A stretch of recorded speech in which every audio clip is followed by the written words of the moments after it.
3 साला बच्चे के सामने उसके नाना को जिस तरीके से शहीद किया गया है, मैं समझता हूँ कि इस पे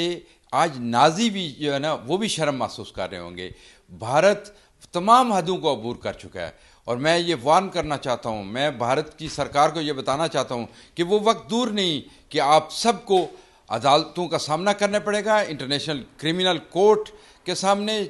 कोर्ट ऑफ जस्टिस में जाना पड़ेगा और कश्मीर पे एक ट्रिब्यूनल बनेगा। ये याद रखें, ट्रिब्यूनल बनेगा जिस तरह यूगोस्लाविया का बना, जिस तरह रवांडा का बना, कश्मीर पे भी एक ट्रिब्यूनल बनेगा और आपको जस्टिस का सामना करना पड़ेगा। ये इंतहाई जो जुर्म आज इन्होंने एक किया है, आज हर बंदा अफसरदा है, वो सिर्फ इस वजह से कि इस तरह का जुल्म मेरा ख्याल में नाजी ने भी नहीं किया होगा। कश्मीरियों को की तहरीक आज़ादी को भारत समझता है कि वो इन हथकंडों से उसको ख़त्म कर लेगा, ये कभी नहीं होगा। कश्मीरी अपनी आज़ादी तक, कश्मीरी अपने हकूक़ के असूल तक ये जदोजहद जारी रखेंगे और हम जो डायस्पोरा में हैं, कश्मीर काउंसिल EU,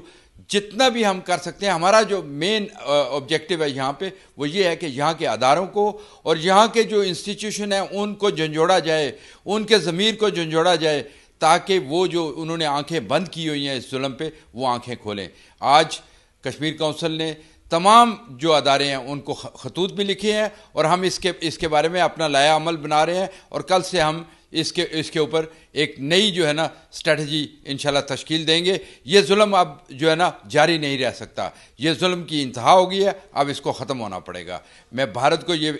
एक बार फिर वार्न करता हूँ कि कश्मीरियों की तहरीक आज़ादी जो है वो जारी रहेगी, उस वक्त तक जारी रहेगी जब तक उनका बुनियादी हक की आज़ादी नहीं मिल जाता।